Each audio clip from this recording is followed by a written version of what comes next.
সাবিত্রী দেবী Memorial trust SDMT YouTube চ্যানেলে আপনাদের সবাইকে আবারও স্বাগত জানাচ্ছি। আমাদের এই ইউটিউব চ্যানেলে আপনারা সাড়া দিচ্ছেন, আমাদের এটাই প্রেরণা। আমরা এই ইউটিউব চ্যানেলের মাধ্যমে রামায়ণের বিভিন্ন কাহিনী, উপকাহিনী, তাদের বিশ্লেষণ করে চলব। আপনাদের ভালো লাগলে আমাদের এই এপিসোডগুলো দেখবেন, এটাই আশা করছি। আজকে আমরা যে বিষয় নিয়ে আলোচনা করব সেটা হচ্ছে রামায়ণের বিষয়ে যাওয়ার আগে এমন একটি আদি মহাকাব্যের চলন কীভাবে হয়েছিল তার একটা পরিপ্রেক্ষিত, তার একটা রূপরেখা। প্রথম কথা হলো যে কারা এমন একটি আদি মহাকাব্যকে সারা ভারতের বাইরে ছড়িয়ে দিতে সক্ষম হয়েছিলেন। মহাকাব্যকে তার যথার্থ প্রেক্ষিতে প্রতিষ্ঠিত হওয়ার বা প্রতিষ্ঠিত করার পর এক ধরনের গায়কী তার সঙ্গে যুক্ত হবার পর কাহিনী কথক তারা একে একে গানের মধ্যে দিয়ে, পাঁচালীর মধ্যে দিয়ে, যাত্রার মধ্যে দিয়ে সাধারণ মানুষের কাছে রামায়ণের কাহিনীগুলি পৌঁছে দিয়েছিল। আমরা যদি বলি এটাই লোক ঐতিহ্য হিসেবে প্রতিষ্ঠিত হয়েছিল একটা সময়, সেটা খুব বেশি বড় কথা হবে না। এমি লর্ড পরীক্ষা করে দেখালেন যে লোক ঐতিহ্যের প্রধান বৈশিষ্ট্য হল প্রবহমানতা। বিভিন্ন গায়কের কণ্ঠে একই গান বিভিন্ন রূপ পাচ্ছে। এরকম একটা গান যখন আমরা একটা অঞ্চল বিশেষে গাইছি, সেই গানটাই যখন ভিন্ন অঞ্চলে গাইছি, দেখছি তাদের মধ্যে একটা পার্থক্য, তাদের মধ্যে একটা ভিন্ন রূপ আমরা লক্ষ্য করতে পারছি। আমরা যদি এটা বলি যে গায়ক রামায়ণী গানটি ভিন্ন ভিন্ন রূপে গেয়েছেন, আমরা দেখব যে যদি আমরা রামায়ণকে ভিন্ন অঞ্চলের যদি আমরা আলাদা আলাদা করে দেখি, বিভিন্ন জায়গায় তাদের মানসিকতা অনুযায়ী রামায়ণের কাহিনীর মধ্যে নানা রকমের যুক্ত এবং বিযুক্ত হয়েছে। এটা একটা মৌখিক ঐতিহ্যের ধারা। আমরা মৌখিক ইতিহাস সম্পর্কে যদি একটুখানি জানি, তাহলে আমাদের কাছে ব্যাপারটা খুব পরিষ্কার হয়ে যায়। মৌখিক ঐতিহ্যের ধারা যখন এক জায়গা থেকে আর এক জায়গায় দূরে দূরান্তে ছড়িয়ে পড়ে, তখন দেখা যায় যে আমরা কাহিনীকেও কখনো কখনো বদলে যেতে দেখি। একটা উদাহরণ, এটা খুব বিবিধ উদাহরণ, সেটা হলো বাল্মীকি রামায়ণের সঙ্গে কীর্তিবাসী রামায়ণের তফাৎ। বাল্মীকি রামায়ণ এবং কীর্তিবাসী রামায়ণ, এই দুটো রামায়ণকে যখন আমরা পাশাপাশি রাখি, দেখি যে যখন বঙ্গদেশে বাল্মীকি রামায়ণকে রেখে নতুন করে রামায়ণ লেখা হচ্ছে কয়ার ছন্দে, সেখানে দেখা যাচ্ছে যে কন্টেন্ট বিষয়, সেই বিষয়ের মধ্যেও যেন কোনটা এদিক ওদিক হয়ে যাচ্ছে। এটা আমরা আস্তে আস্তে পরে আলোচনা করব। এখন আমরা দেখব যে যেমন একজন গায়ক বেশি জায়গা জুড়ে একটি কাহিনীকে প্রচার করছে। কেন এত কথা বলছি? তার কারণ রামায়ণ সবচেয়ে বেশি প্রচারিত হয়েছে গায়কদের মাধ্যমে, গায়কই পাল্টে পাল্টে এবং নানা ফর্মে, নানা রূপে। রামায়ণের ক্ষেত্রে প্রথম যারা সংকলক ছিলেন তারা খুব কষ্ট করে, তারাও তাদের উদ্দেশ্যটা সুস্পষ্টভাবে ব্যক্ত, তারা খুব কষ্ট করে তাদের উদ্দেশ্য সুস্পষ্টভাবে ব্যাখ্যা করেছে। এখন কাব্যগান, যাত্রাগান, কবিগান যাকে বলছি, সঙ্গে সঙ্গে লেখা সব মিলিয়ে রামায়ণ নামক আদি মহাকাব্য ভারতের বিভিন্ন অঞ্চলের মানুষের হৃদয়ে প্রবেশ করেছে। তারা এই সংকলনটিকে নানা রকমভাবে ব্যক্ত করেছেন। যেমন আমি একটু আগে বলছিলাম যে কীর্তিবাসী রামায়ণ, বাল্মীকি রামায়ণ, ঠিক সেই রকমভাবে বলা যায় যে আদি কাণ্ড এবং উত্তরকাণ্ড। আদিকাণ্ডটা হচ্ছে বালকাণ্ড এবং উত্তরকাণ্ড। এই দুটো কাণ্ড প্রথমে নাকি ছিল না। পঞ্চম 5টা কাণ্ড ছিল, পরে হয়ে গেল 7টা। এই 7টা কাণ্ডে রামায়ণে, সপ্তকাণ্ড রামায়ণ যখন হলো, তখন দেখা গেল যে আদিকাণ্ডটা এবং শেষ কাণ্ডটা, এই শেষ কাণ্ড দুটোর মধ্যে আমাদের মধ্যে একটা মৌলিক মূল কাঠামোর সঙ্গে পার্থক্য দেখা যাচ্ছে, শব্দের গড়ন, ধ্বনি ইত্যাদি। তবে যখন সেটা সম্পৃক্ত হয়ে গেল, ধরে নেওয়া যাক 400 খ্রিস্টাব্দ নাগাদ, ধরে নেওয়া যাক, সেক্ষেত্রে এই সম্পৃক্ত হয়ে যাওয়ার পর আমাদের কাছে সপ্তকাণ্ড রামায়ণ হিসেবেই দেখা দিল।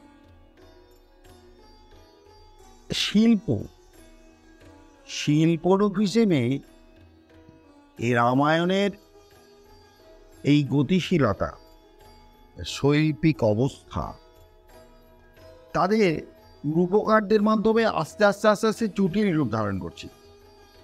কীরকম না, আমরা যখন কীর্তিবাসী রামায়ণটা পড়ব তখন দেখব যে কীর্তিবাসী রামায়ণের কোথাও কোথাও ছন্দ, কোথাও কোথাও ত্রিপদী পয়ার, তাদের মধ্যে যে স্মরণিক্ষেপ, তাদের মধ্যে যে মাত্রার পার্থক্য, এরা ভীষণভাবে আমাদের কাছে ধরা পড়ছে। রামায়ণ সংকলকেরা বিরাট বিস্তৃত মহাকাব্যের উপকরণের মধ্যে থেকে একটা অংশ বা প্রধান অংশ সেটা রাখা স্থির করছে। যেমন আমরা যদি বলি যে রামযাত্রার আজকে বালিবধ, তারা বালিবধকে কনসেন্ট্রেট করছে, কিংবা আজ সীতাহরণ পালা হবে। এই সীতাহরণ পালাতে আমরা দেখতে পাচ্ছি যে রাবণ, সীতা, এরা হচ্ছে মুখ্য চরিত্র, এবং এই সীতাহরণ পালাতে আমরা দেখতে পাচ্ছি যে রাবণের দ্বারা সীতার হরণটাই হচ্ছে প্রধান উপজীব্য বিষয়।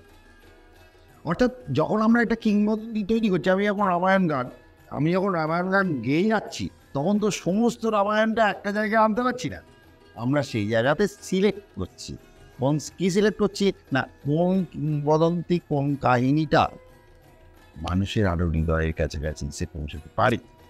এটা যদি আমরা বুঝতে পারি, মানুষের পালসটা বুঝতে পেরে সংকলকেরা, গায়কেরা, চারণ কবিরা রামায়ণকে খুব দ্রুত আমাদের মধ্যে ছড়িয়ে দিতে পারছিলেন। আর একটা কথা হচ্ছে আদিকবি। বাল্মীকিকে নিয়ে অনেক কথা আছে, আমি এর আগে বলেওছি যে বল্মীক থেকে যদি বাল্মীকি হন, বাল্মীকি যদি আমরা দেখতে পাই যে একটা কাজ করছেন, সেই কাজটার মধ্যে যখন তার লেখা চলছে, তখনও সেখানে আমরা দেখতে পাচ্ছি যে কখনো কখনো তিনি অনেকটা জায়গা জুড়ে একসঙ্গে বলছেন, আবার কখনো কখনো কিছুটা থেকে যাচ্ছে। কি করে জানতে পারছি?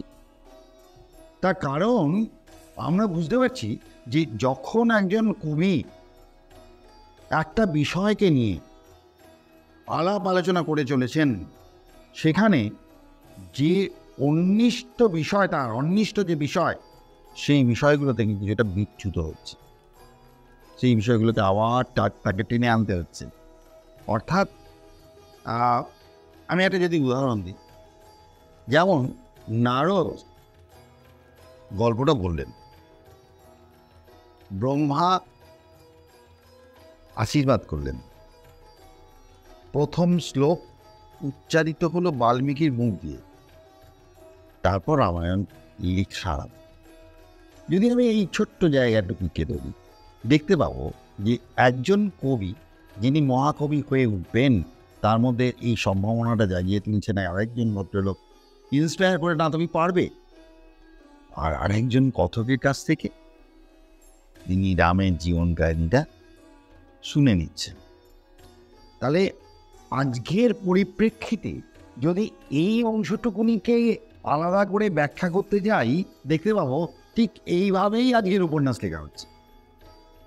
একটা জায়গা থেকে মেটেরিয়াল নেওয়া হচ্ছে, সেই মেটেরিয়ালগুলোকে এক্সপ্যান্ড করা হচ্ছে, সেই এক্সপ্যানশনের জন্য অন্যান্য যে সমস্ত রেফারেন্স বই ইত্যাদি গবেষণা, সেই গবেষণাটা করা হচ্ছে, এবং আমরা আজকে একটা উপন্যাস। আজ থেকে কয়েক হাজার বছর আগে রামায়ণের ক্ষেত্রে যখন এইভাবে কাব্য রচনা হয়েছিল, তারপর সেটাকে চারণ কবির মাধ্যমে যখন মানুষের হৃদয়ে পৌঁছে দেওয়া হচ্ছিল, সেই এপিসোডটা ভীষণ দরকারি। এবং আজ আমরা দেখতে পাচ্ছি যে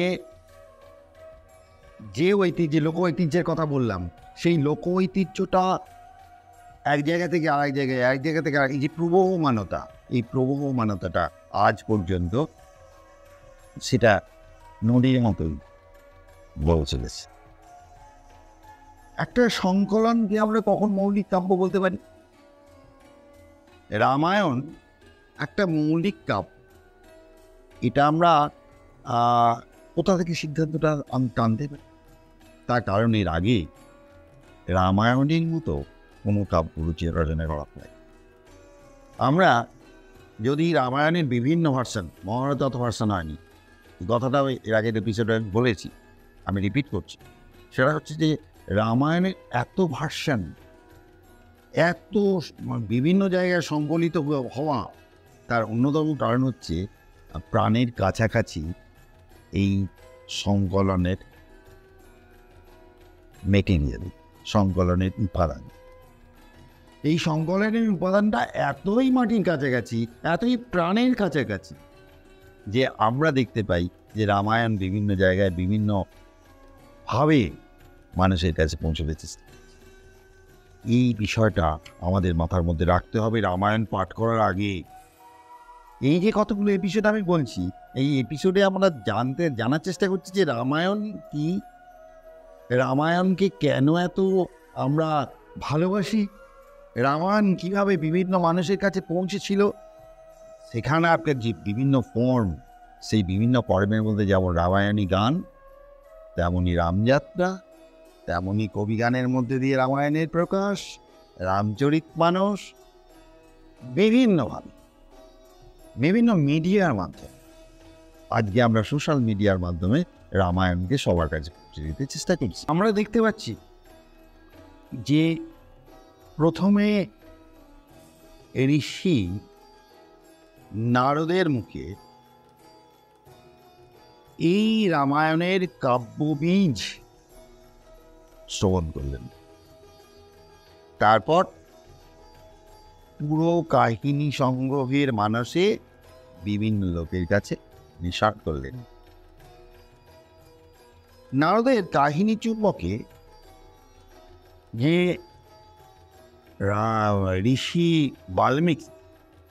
বাল্মীকি বলছি, কবি বাল্মীকি, ঋষি বাল্মীকি, কারণ আমরা কবিকেই সত্যদ্রষ্টা বলি। কবি বাল্মীকি এই যে কাহিনী চুম্বক, এই কাহিনী চুম্বককে গ্রহণ করে তারপর সেটাকে স্প্রেড করে দিলেন।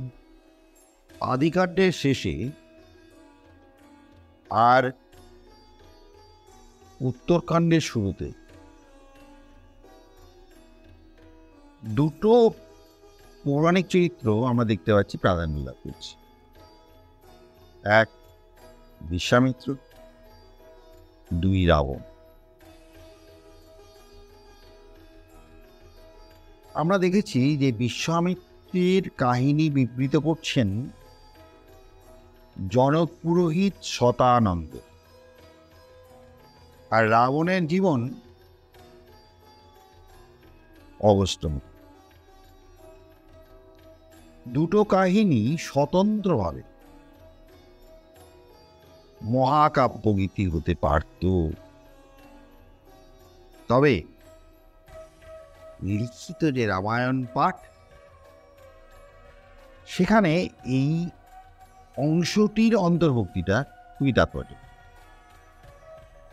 এই আখ্যানগুলো সংরক্ষণের জন্য দায়ী হচ্ছেন ওই সংকলকেরা যারা রামায়ণকে প্রবহমান রেখেছেন। বিশ্বামিত্র ও রাবণের কুলপঞ্জি যদি আমরা দেখি, পর্যালোচনা করি, দেখতে পাবো বিশ্বামিত্র এবং রাবণ পিতৃকুলের দিক থেকে দুজনেই প্রজাপতির উত্তরসূরি। প্রজাপতির একটা দিকে পুলস্ত্য, অন্যদিকে কুশ। পুলস্ত্র বিশ্রবা রাবণ, কুশ কুশনাভ গাধী বিশ্বামিত্র। বিশ্বামিত্রের মাতৃকুল বিষয়ে কিছু জানা যায় না, সেখানে খুবই নীরব। কিন্তু রাবণের ক্ষেত্রে আমরা অনেক বেশি তথ্য পাই। রাবণ মাতা কৈকসী ছিলেন সোমালির কন্যা, এবং জল সৃষ্টির পরেই প্রজাপতি যেসব আদি প্রাণী সৃষ্টি করলেন, সোমালি হলেন সেই বংশোদ্ভূতা। প্রথম রাক্ষসেরা হলেন হেতি ও প্রহেতি, এই দুই ভ্রাতা। প্রহেতি বেছে নিলেন তপশ্চর্যা ও ব্রহ্মচর্যা। অন্যদিকে প্রথমজন মানে হেতি ভগিনী ভয়াকে বিবাহ বললেন। তাদের এক পুত্র হল, নাম হলো বিদ্যুৎকেশ। সন্ধ্যাকন্যার সঙ্গে তার বিবাহ হয়। তারা পরস্পরের খুবই অনুরক্ত ছিলেন, এবং যখন তাদের পুত্র সন্তান হলো, তখন তারা দায়মুক্ত হয়ে শিশুকে পরিত্যাগ করলেন। শিশুপুত্র সুকেশ ক্রন্দন করেছিলেন। বৃষবাহনে যেতে যেতে শিব এবং পার্বতী তাকে দেখতেন। তার প্রতি তাদের অনুকম্পা হলে শিব তাকে অমরত্ব দান করলেন, আর উমা তাকে সেই মুহূর্তে পরিণত বয়স করে তোলেন। গ্রামণী নামের গন্ধর্ব তার কন্যা দেববতীর জন্য পাত্ররূপে মনোনীত করলেন তাকে। তাদের 3 পুত্র হয়, মাল্যবান, সোমালি এবং মালি। কঠোর তপস্যায় তারা ব্রহ্মার কাছ থেকে অজেয়ত্ব ও অমরত্ব লাভ করলেন। কিন্তু হলে কি হবে? উদ্ধত হয়ে তারা দেবগণ তপস্বীগণের ওপর উৎপীড়ন আরম্ভ করলেন এবং বিশ্বকর্মাকে বললেন একটা পুরী নির্মাণ করে দিন।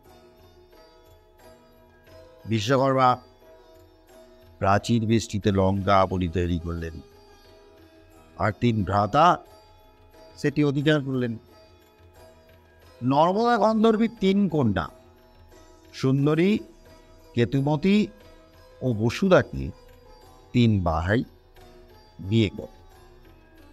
এই 3 দম্পতির ওপর বহু সন্তান লাভের কৃপা বর্ষিত হয়েছিল। পিতারা এবং পুত্রেরা মিলে এমন এক পরাক্রান্ত সেনাবাহিনী তৈরি করল, তার ফলে দেবগণেরা শান্তি রইল না। শেষে একেবারে নিরুপায় হয়ে তারা সুকেশের পুত্র পৌত্রগণের পাপাচারের বিরুদ্ধে মহাদেবের কাছে অনুযোগ করলেন। কিন্তু মহাদেবের সুকেশ বংশধরদের প্রতি দুর্বলতা ছিল, তিনি এ বিষয়ে হস্তক্ষেপ করতে রাজি ছিলেন না। এই জায়গাতে আমরা দেখতে পাচ্ছি সমস্ত দেবগণ নীল ও লোহিত বর্ণযুক্ত জটাজটাধারী ভগবান শঙ্কর এর কাছে অনুযোগ জানালে শঙ্কর সুকেশের প্রতি প্রসন্ন থাকেন। তিনি দেবগণকে বললেন, হে দেবগণ, আমি তাহাদিগকে বধ করিব না, কারণ সেই অসুরগণ আমার অবদ্ধ। কিন্তু আমি এতাদৃশ মন্ত্রণা দিব, যিনি তাহাদিগকে সংহার করিবেন। রামরাজন কাব্য ব্যাকরণদিতে এই অনুবাদটা করেছেন, এটাই পড়লাম। তবে আমার কাছ থেকে তোমরা জানতে পারবে কার দ্বারা এদের বিনষ্ট হবে। তিনি তাদের বিষ্ণু শরণাপন্ন হবার উপদেশ কে দিলেন? মহাদেব। যে দেবগণ তার কাছে অনুযোগ জানাতে এসেছিলেন, তাদের সাজেস্ট করলেন, তোমরা এক কাজ করো, বিষ্ণুর কাছে যাও। বিষ্ণু প্রতিষ্ঠিত হলেন রাক্ষসদের অত্যাচারের অবসান ঘটাবার। বিপুল সৈন্য নিয়ে মাল্যবান বিষ্ণুপুরী আক্রমণ করলেন।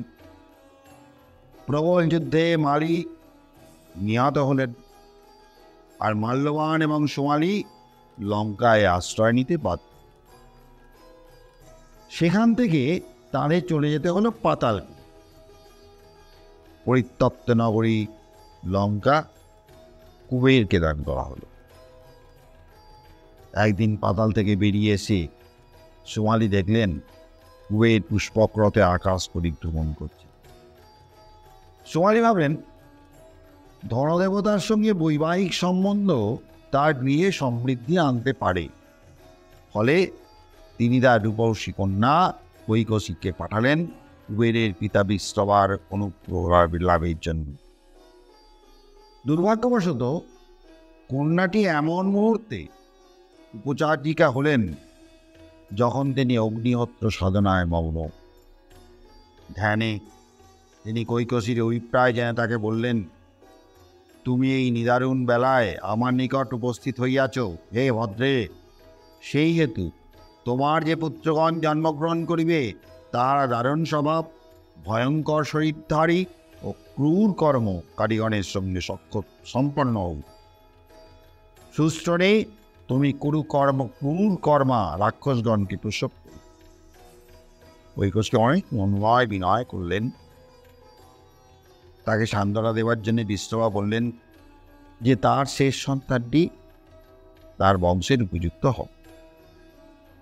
আমরা তাহলে রাবণের যে মাতৃকুলের কথা এতক্ষণ ধরে শুনলাম, সেখান থেকে আমরা দেখতে পাচ্ছি কি, হেতি ভয়া, বিদ্যুৎকেশ, চালকটঙ্কটা, সুকেশ, দেববতী, সোমালি, কেতুমতি, দেববর্ণিনী, বিশ্রবা, কৈকসী।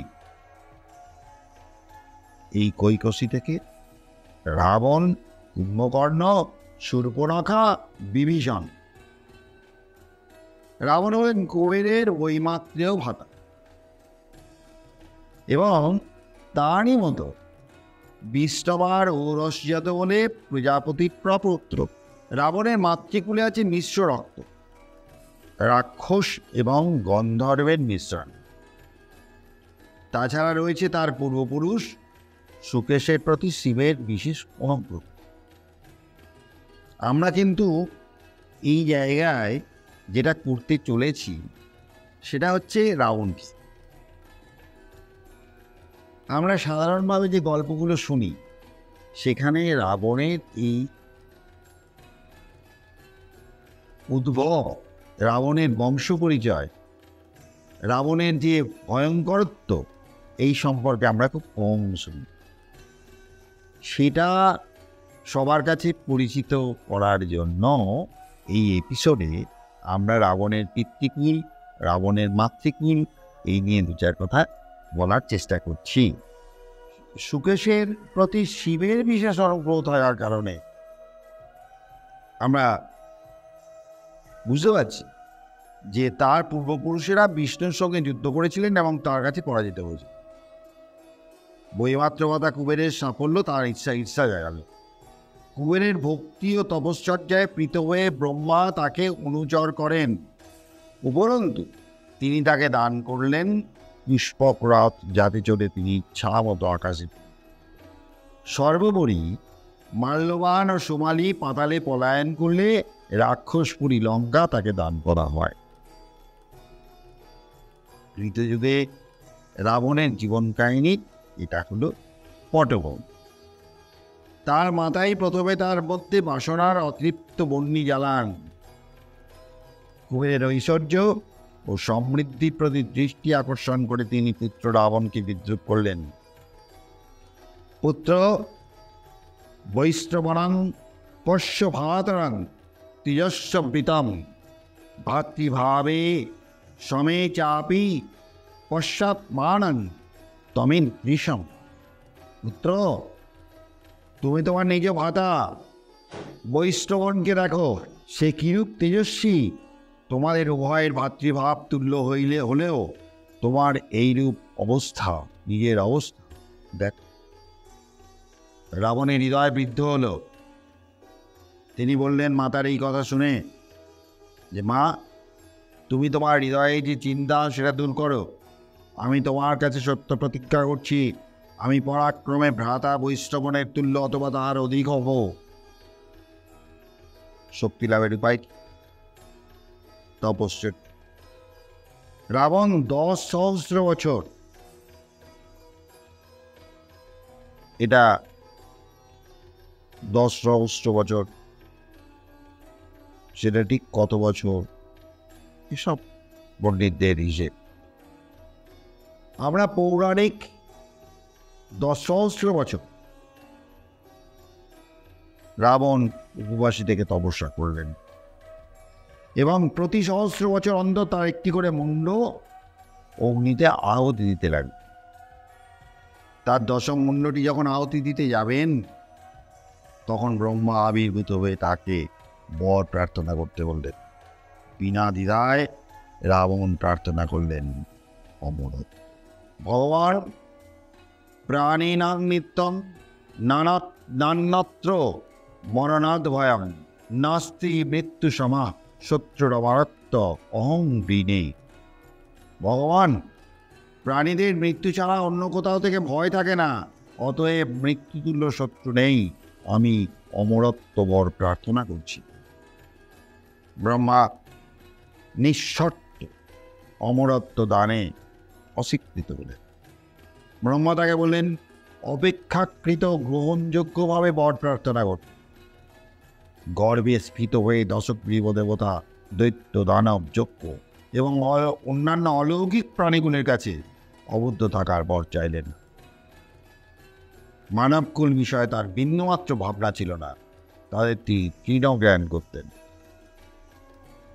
নৈ চিন্তা মমান্যেষু প্রাণী সমরপূজিত তৃণভূতাহিতে মন্যে প্রাণিনাম অনুসাদয়া। ব্রহ্মা স্বীকৃত হলেন। অবদত্ত দান ছাড়া তিনি অগ্নিতে বিসর্জিত রাবণের ন্যায় 9 মুন্ড তার দেহে পুনঃস্থাপিত করলেন।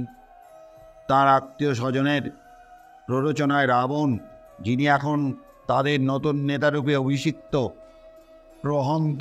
প্রহন্তকে দূর রূপে কুবেরের কাছে লঙ্কাপুরী ছেড়ে যাওয়ার জন্য বার্তা পাঠালেন।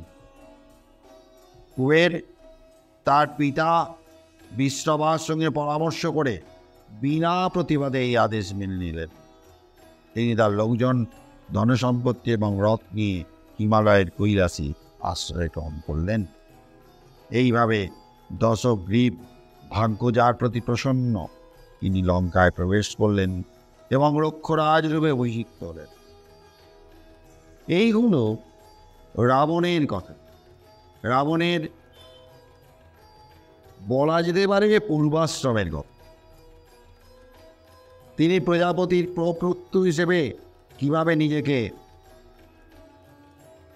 মেরে ধরলেন